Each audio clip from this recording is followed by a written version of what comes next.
Again, for those of you just joining me, I'm Dr. Vuong, author of Ultimate Gastric Sleep Success, available on Amazon.com, and also director of Loveless Bariatrics in Albuquerque. And my newest book, Weight Loss Surgery Success, it's a meditation guide.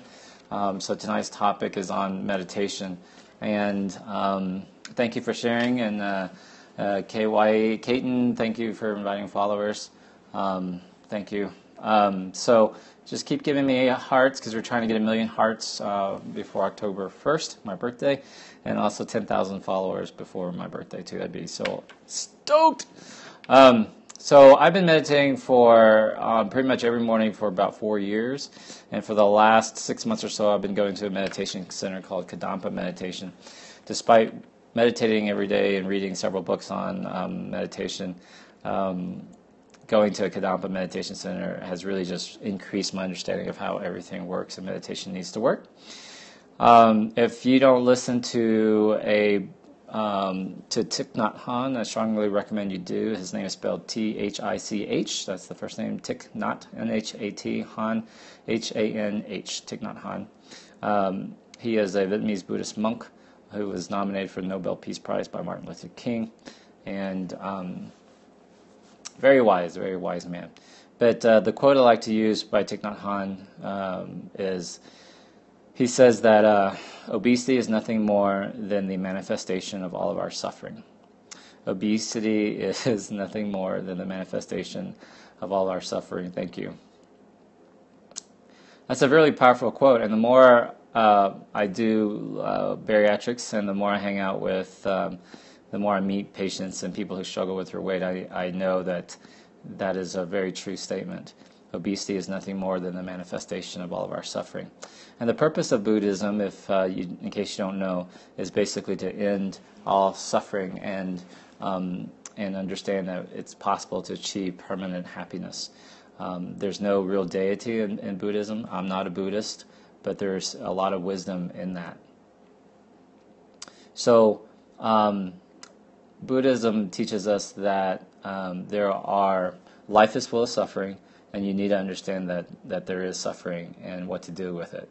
And the suffering originates from 3 true origins. First origin being anger. Second origin is attachments. And the third origin is ignorance. Specifically, ignorance of the world as it really is. And if you think about it, that's pretty much the source of everything. And what meditation will do is help you get rid of a lot of that by understanding things as they really are. And the whole purpose of meditation is just to quiet your mind. Okay? I have a lot of people say, Dr. Vuong, I meditate every day. I just happen to call it prayer. And I say, well, then you don't know what meditation is, because meditation is not prayer. I mean, I like prayer. I pray. But meditation, prayer is talking to you talking to your God, and hopefully him talking or her talking back to you. But meditation is where you just quiet your mind. And the simplest thing to do is just to sit and focus on your breathing. I'm not going to walk you through a meditation exercise tonight. You can YouTube it.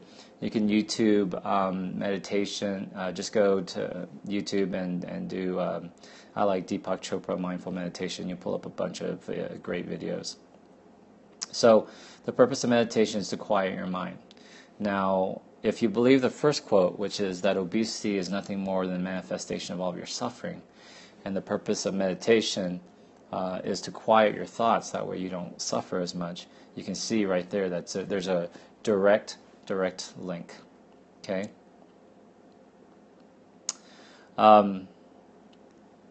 So again, I just want to remind people that this is a professional site, and please be courteous about your comments. Otherwise, you'll get deleted, or just don't follow me. We just don't need that much hate. All right. So when I meet patients initially, I realize that a lot of them, I can really sense their suffering. Because if you just think about the physical impacts of obesity alone, then when you look every morning you wake up, you get out of bed, your knees hurt, that's suffering. You have to give yourself insulin injections from your diabetes, that's suffering. You don't have energy to play with your kids, that's suffering. You don't feel good about yourself to have a relationship with your husband, that's suffering. And a lot of it's tied in with obesity. So when I see patients initially, I can just sense that suffering. And it's always that question, well, which came first, the chicken or the egg? And are you suffering because you now are obese and you have these complications? Or is it more along the lines of the Buddhist teaching that you're obese now because, your suffering is manifesting as obesity?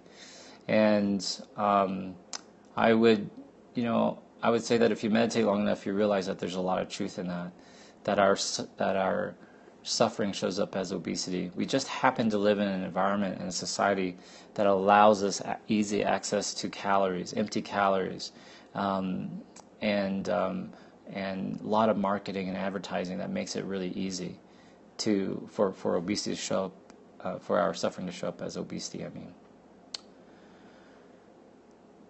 So if you spend a lot of time and you quiet your mind, you understand that suffering is caused by three things, three true origins. 1, anger.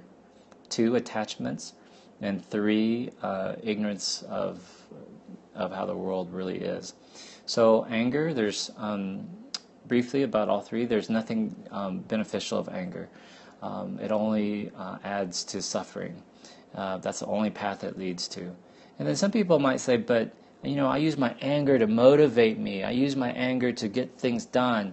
But the truth of the matter is, if that's not true, and if you look at it, if you do things that are motivated by anger, it always leads to more suffering. So the first thing you can do if you want to be happier right away is to let go of your anger. Anger over many things, small things, traffic. People get angry over traffic all the time, and they have no control over it. Anger about how someone else acts. Well, got news for you. You can't control how someone else is going to act or behave. And then 2, attachments. Attachments to many things, but attachments to physical things for sure. There's a principle of impermanence. Things change; they will die. Like people get attached to their cars, and they spend so much time and energy and effort on the cars, and cars are meant to rust. They'll eventually rust and give out. Yet people get into fights over lending their car to their friend who returned it without any gas, or their kids who get it dirty. So that causes a lot of suffering too. But it's also attachments to things like relationships. People change, people move on, marriages fail. And to think that your marriage shouldn't fail because your husband should love you forever is just not true. People change. It's impermanent. Grandmothers die. Mothers die. Kids die. Kids die before their parents sometimes, and that's just a truth. So that takes me to the third one, which is ignorance of how the world really is. We hold on to the way we believe the world should be, or how we should be treated, or how our lives should be at this point.